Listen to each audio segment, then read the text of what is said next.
favorite YouTuber is killing your favorite YouTuber is killing pop culture. Whether it's me, Mr. Beast, the Game Grumps, binging with Babish, we are all guilty. In fact, all of YouTube's guilty. And it's not just on this platform either. Netflix, Disney Plus, yeah, them too. Max, Prime Video, absolutely. When it comes right down to it, on-demand viewing of entertainment has slowly eroded away the very fabric of our collective cultural identity. And whether you realize it or not, that's a key reason why many of you watching right now are suffering from depression. That's why anxiety levels are on the rise. It's why America is a political hotbed and why so many people are questioning how they fit into the world right now. It's all because of this. Behind me are the most expensive cars in the world. My ability to stream Mr. Beast right now, or The Office. Today, smoking is gonna save lives. Or Avengers.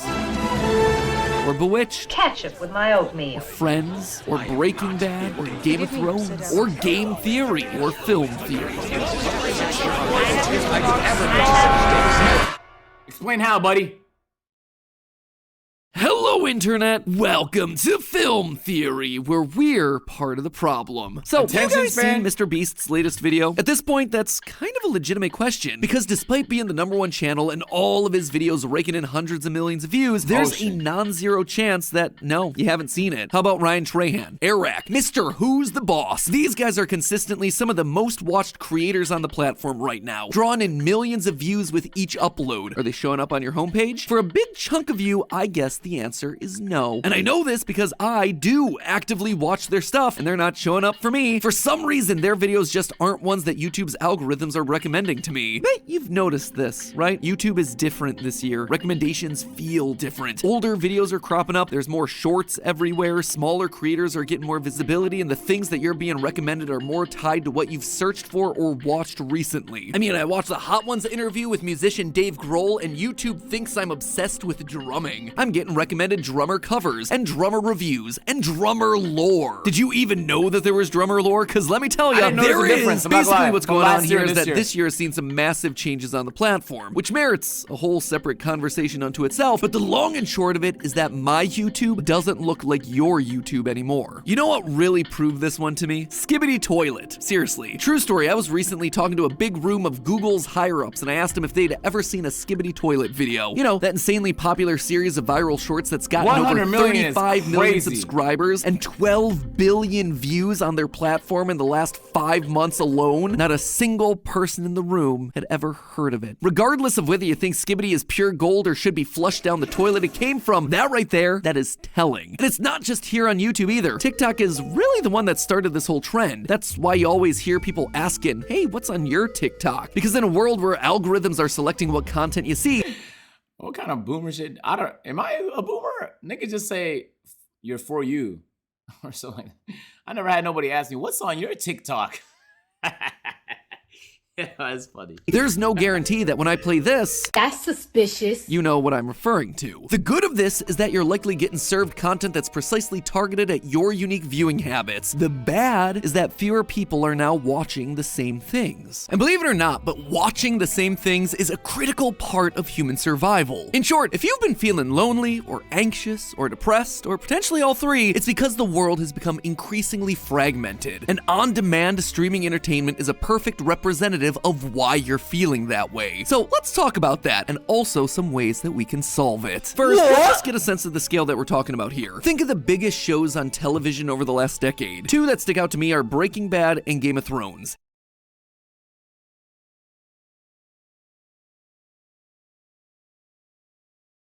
We'll allow it. Absolute darlings of the internet. There is no doubt that these were massive deals. Breaking Bad's finale reached 10.3 million people when it originally aired. Meanwhile, Game of Thrones captured... He's right. I don't think he's right statistically, but they are huge shows, you know, but... 13.6 million, with another 5.7 million watching a rerun or streaming VOD within 24 hours. Those are incredible numbers for a modern show, and yet they're... Yeah, I would imagine The Office clears. The Office is too universal. You feel me? But I don't know what the numbers are. nothing compared to what TV shows saw pre-streaming. For example, let's take a look at Star Trek The Next Generation. When this show finished in 1994, how many people do you think watched the series finale? More than 31 million. A show that, at the time, was considered by many to be niche nerd content actually tapped into nearly 3 times the viewers of a modern program. And the numbers just get more insane as you look across more popular IP. 52.5 million people watched Friends as it ended. Seinfeld got a whopping 76.3 million viewers. I kid you not, people were literally gathered at Times Square to watch the finale together. Cheers was sent off with 80.4 million viewers, and MASH ended with nearly 106 million people, making it the single most watched broadcast in American history that wasn't a Super Bowl, a president resigning, or a moon landing. Sure, Mr. Beast can pull 100 million viewers no sweat, but that's talking global numbers across the span of a couple days, with ads that are randomly decided by an algorithm based on your tastes and randomly placed throughout the video based on how you tend to watch videos. By contrast, these massive TV moments were people all at the same time, all in the US, all watching an event unfold together in real time. It was scheduled into their lives. Streets were empty. Everyone was fed the same commercials at the exact same time. And when it ended, everyone was released as one big unit. So afterwards, when I said, "The tribe has spoken," or "What's up?" or "Eat my shorts," you got it. You knew the references I was citing and you were able to respond back in kind. It was a shared cultural lingo that you could reasonably assume most people you talk to had also been exposed to. But think about what that means in the age of on-demand video, in the age of YouTube, of TikTok and Netflix. What can you rely on people to actually know? That's just a theory? Yeah, maybe, but for as big as our channels are, we've always been niche. Like, comment, and subscribe. Sure, but it's also too broad. It's too vague. That's on everything from a beauty vlog to a locksmithing how-to. It says nothing about who you are, who we are as consumers of content. And of course, this isn't only affecting TV. Avengers Endgame was the last big cultural movie moment to happen in theaters. And now, just 4 or 5 years later, the pop culture encyclopedia has largely run dry. IP like Marvel and Star Wars were among— No, these two IPs are washed. I said it!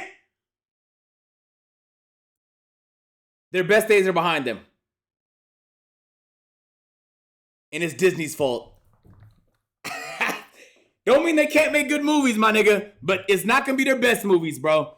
The last holdouts of shared cultural touchstones, but because of how they've been strip mined for content, their importance and relevance have largely been on the downswing, with ever-decreasing box office returns. And what's risen up to replace them? Nothing. Well, nothing except the Taylor Swift Eras Tour streaming in theaters. But again, why is that such a big cultural touchstone? Well, because she's one of the only artists to have made it big before this on-demand explosion, with albums dropping in 2006, 2008, 2010, and 2012, all before Spotify came in and solidified music as the on-demand entertainment source it is today. And as a result of getting a foothold early, she's been able to maintain relevance through consistent releases ever since, leading us to today, where she's one of the few music acts that have been able to achieve such huge critical mass and cross-generational boundaries. But after Tay-Tay, who's next? Who rises up? What musical acts have had the same sort of cultural relevance? Internationally, I'd say K-pop comes pretty close, but the audience is now too divided for any one artist to attain that much of your attention. And so I can't just turn to the person next to me and ask if they stan Kim Tae-young or make a casual reference to color-changing soup and just expect them to know what I'm talking about. Now, on one hand, this rise of on-demand viewing is a good thing. Theoretically, you're being shown things that actually interest you. Videos, movies, games, and music that are all tailored to your specific individual wants and needs instead of what a corporate board of directors in Burbank, California deemed to be the next popular thing. But because we don't know what anyone else has seen, is listening to, is playing, quoting, or memeing, we lose the pop in pop culture. At the end of the day, you don't have popular culture if nothing is actually popular with everyone. But why's that matter? Can't we all just live in our happy little bubbles and carry on? Well, it turns out that at the end of the day, that bubble doesn't end up being very happy. The reason is that popular culture supplies us with a lot more than hummable tunes and weird euphoria clips where everyone's crying. It supplies us with connection. One of the easiest ways to connect with someone that you don't know is to find a piece of IP that you both know something about. Wait a minute, you also watched the finale of Seinfeld? Well, hello! Oh, you saw Infinity War? Why didn't they just go for the head? You listened to Taylor Swift too? That's awesome. What era's your favorite? But as pop culture becomes more individualized, the group we feel that we can truly connect with becomes smaller and smaller. Does that sound like I'm overstating the importance of these connections? Well, it turns out the fracturing of pop culture platforms coincides with a huge rise in feelings of loneliness and isolation in our society, especially here in the US, where we've already placed a high value on the idea of independence. A Gallup poll from from 1980 showed that 20% of the population felt lonely. That same poll in 2020 reported that 36% of people,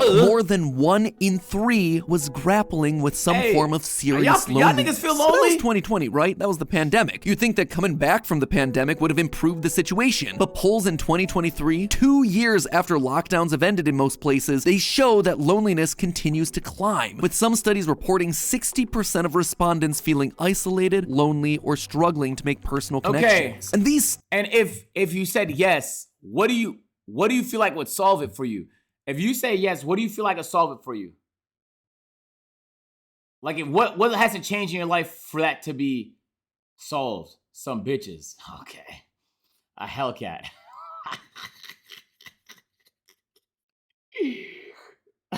Pussy. Got you.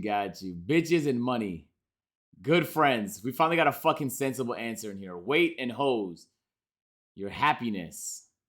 A girlfriend or to move back near my friends. More hoes. A Ken Carson drop. Y'all got it. stats aren't just like, oh, that's really sad. It's an epidemic that disproportionately affects people under the age of 25. That's not to say older generations haven't dealt with mental health or loneliness. They do, frequently, but it often goes underdiagnosed in those populations. That said, the statistics overwhelmingly show that the vast majority of younger people are dealing with loneliness on a regular basis. And they're, of course, also the people that have spent their lives in this fractured pop cultural world with fewer anchor points that connect them to other people. Instead, the only things that unite us now, the only things that are truly able to cut through the noise, are the tragedies. In an absence of fun moments like a new Star Wars movie or an Avengers film or a new concert, bad news is the thing that rises to the top of every social media feed. Natural disasters, shootings, war, political upheaval. And while it isn't bad that people are more aware of those problems and injustices, this constant cycle of never-ending bad news with absolutely no levity cutting through has had— Is that true? Is there any stats to back that up? Because I think that's cap. I think that's cap, bro. I think entertainment's going bar for bar with tragedies. I'm gonna be honest with y'all niggas, bro. When was the last tragic thing that happened in the world? If that was true, we would hear more about some of the tragedies around the world, bro. Right? There's genocides happening on the planet right now that you haven't even heard of. This is true. You don't even know what's happening. Gaza. That's true. That's getting a lot of attention right now. That's true. That's true. But situations like that have been getting attention. That's what I'm trying to say. Congo's situation is just messy for a lot of different reasons. It's happening in China right now. Stuff is happening in Sudan right now. I think in Niger, there's a coup going on right now. There's lots of tragedies going on in the world. People dying. Ukraine is still going on. You feel me? So those are, I think you become aware of the top few issues that the media is feeding you. But I don't know if tragedies are more viral or common in popular culture than entertainment is, because the same way you feel like everybody talks about the situation in Gaza, I feel like a ton of people also talk about things in entertainment. Like the Barbenheimer shit. That was viral, bro. Everybody watched one of the two, if not two of the two movies. You feel me? And even if it's not peak numbers the way it was when Seinfeld was on TV and shit like that, we all watched Endgame. We watched Infinity War. We watched these things. So I don't know, bro. I want to see if there's numbers to back that up. If it is, then, it is what it is. But I just feel like entertainment didn't fall off. It's just numbers. It's there's more diversity now in what you can watch, so the viewership is spread out a little bit more. Had a marked effect on the mental health of younger generations. But okay, I hear you saying that it's not fair to blame all our loneliness and isolation on these platforms. Like the fact that my TikTok doesn't serve me the same goalie cat clip yours does makes the world a sadder place. No, of course not. It's not only the platforms, but pop culture is part of a much bigger splintering that only looks worse the more you dig in. Pop culture obviously isn't the only way we relate to other people. There are lots of ways that people share interests and feel like we live in a society. And these ways are often listed out in various identity theories that have been made across history. Sports, religion, your job, your ethnic background, maybe your political views, any of these things might be enough to bring you together with someone else. The problem is that we're losing ground in these areas as well. All of them. For instance, looking at religious service attendance, it peaked in 1960 and it's been on the decline for the last 30 years. In fact, it dropped 10% since 2012 alone. What about our shared love of the good old US of A? Patriotism in the US has also plummeted across the last 10 years, most significantly among younger people. Damn. On top of being the prime demographic to feel lonely and isolated, young people on platforms like YouTube and TikTok are also more likely to be politically informed, and they've become cynical about their political identity. In 2016, almost 40% of people under 29 reported feeling proud to be an American, and then they hummed that lyric by Lee Greenwood. Checking back in 2023, that number is just 18%. So, okay, not really connected on religion or patriotism, but hey, you can always meet people at your job. Oh, never mind. The workplace has been completely upended in the last 5 years, just in time for Gen Z to enter the workforce and look for jobs. But maybe those jobs are remote jobs. Maybe they're in person. Maybe it's halvesies. Maybe it's the gig economy. Maybe they'll strike. And all the while, there'll be a ton of inflation and Logan Paul is gonna be telling them they should be investing in crypto. 70% of millennials and Gen Z workers are considering quitting their jobs as I speak. And high percentages of Gen X workers in fields like tech and healthcare are feeling burned out due to work and finances. People's identities are no longer associated with the place they work because people don't view those places as reliable or helpful anymore. They feel financially Daniel, hey, appreciate the fucking raid, bro. You raid in the chat. Alright, my fault, bro. I'm so zoned into this video. Trying my best to not pause this bitch, bro, because otherwise I get death threats from the chat. But thank you for the raid, bro. I appreciate that. insecure and underpaid. Enough so that basically half of all Zoomers, Millennials, and Gen Xers all have themselves a side hustle. My parents, by contrast, have worked in the same job for over 40 years. So for them, their job is a core part of their identity. But for young people now, they're disillusioned with corporate culture and mostly just want to get out. So your job's not making you any positive connections these days. What then does that leave us with? Well, according to identity theory, it leaves us with things like extreme political views, or extreme viewpoints on topics like gender, or extreme stances on race. All these areas where we've historically worked to break down barriers, improve communication, and at least attempt to work together. Instead, walls are now getting built back. What the fuck is this B-roll, bruh? Back up as we attempt to define ourselves by how we're different from the other side. The scope of all of those things goes well beyond this little old theory on the internet, but suffice it to say these are areas where a large percent of the population also feels divided or isolated or scared and doesn't feel able to connect with those on the other side of the issue. So the TLDR is that if you feel like it's a really lonely time out there and it's bizarrely hard to make connections with your fellow humans on any basic level, you're right. We are more fractured and divided than ever everywhere we turn, and it's because the institutions around us that used to give us connection and identity are crumbling. So what then do we do? I would say, look, on the inverse, if you find, like, look, now that there's way more options, you go on Netflix, you can watch thousands of different things, you go on YouTube, Twitch, you can watch many different types of people. When you do find people that align with your interests, the connection's way better. You feel me?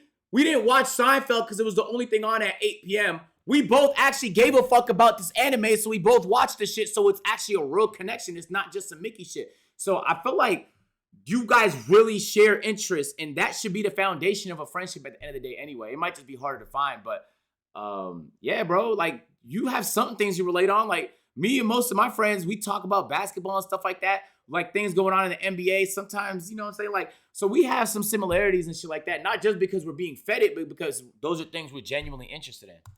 In a time when we really want to feel connected with something, what's the thing that'll help make us feel connected? How do you possibly beat a series of systems that keep us siloed? Well, ironically, it's in the place where we started this episode, stories. Whether that's in YouTube videos, movies, TV, video games, wherever, hearing other people's genuine stories about what they're going through makes us feel connected to them. It helps us understand that other people are going through what we're going through. It helps us to feel like we're not alone. They help us feel seen. One of the most popular movies of the last year has been Puss in Boots: The Last Wish. Hugely, inexplicably popular. Except what's it about? Well, the theme is identity. It's about being lonely. It's about finding your place in your relationship with someone else when the identity you thought you had I'm gonna have to crumbles watch that. away. Huh, go figure. Kind of matches what we're talking about. Or how about the biggest movie of the year, Barbie? You know, the story about a person, a doll thing in a world where their role used to be clear-cut, but now she doesn't know what her place is anymore, what her identity is, which has left her feeling, say it with me now, lonely and isolated. And she finds herself in the end by being a woman. And there's that big speech in there about how hard it is to be a mother and a woman and how there's so many expectations. Oh my gosh, it's almost like this whole movie is relatable. The stories that now cut through the noise don't shy away from this splintered feeling. Instead, they face those feelings head on. Authenticity and honesty about the one universal that we all feel, loneliness, is actually what's helping to unite us. YouTube, which has been the world's most frantic viewing experience for the last 3 years, is just now fully finding itself swinging in the opposite direction. Simple conversations with Moist Critical about current events, human experiences like eating with Eddie Burback and Ted Nivison at Margaritaville's, the lonely man's cuisine. Investing in human stories is feeling refreshing again. Even Mr. Beast has openly talked about pulling back from his ADHD-inducing editing style to a narrative format where he sounds more human and allows an actual story to unfold in his videos because that's what's keeping people engaged, rather than just more and more suitcases of money opening up every 10 seconds. Will this instantly solve all our problems? The root cause that makes us feel so divided? Have us feeling great and making lots of friends and have hair braiding sleepovers soon? No, definitely not. But there's a recognition out there that talking to real people, telling real stories, and being honest about where we are, it pays off. While we're in this phase of splintered existence, seek out the real great stories that feel honest to where you are right now. Don't be afraid to talk about what it's like to be lonely, and do it in increments that are longer than 3 seconds. You could even go out on a limb and not set it to a trending sound. It's not guaranteed that everyone else you know will see the same things you will, watch the same movies you will, play the same games, or have the same experiences, but the important thing is that by watching and sharing stories that are real and relatable, we'll start a new pop cultural trend built on what it means to be human, with all the ups and downs that entails. And you know what? It's not a bad place to start. But hey, that's just a theory. A film theory. And cut. Tight shit. Do I agree or disagree? He said a lot of things in this video, so it's not like it was just one thing, but I don't know, bro. I feel like it's way more complicated than that. I think in all reality, like, if you just turned off your fucking phone, went outside, and chose to be a little uncomfortable, you would build so much genuine connections, but it's so much easier to go on your phone and scroll on fucking TikTok all day because you still get the same hit of dopamine, but you get that sense of, like, you just go outside, bro. There's plenty of people that's interested in conversation, and even if you get rejected by a couple people and stuff like that, bro, the most amazing moments I had in my life were when we were just doing dumb shit just to have fun with random people, you feel me? But like those situations, you're gonna be a little uncomfortable because there's risk involved. Like, what if the social interaction doesn't go according to plan? Yeah, people will be letting the fear kind of paralyze them. Oh, so you like the video? Boom. You're gonna like that one too, man. Go ahead, just. Bro, click the video. What the? Bro, that's what I be saying. Like,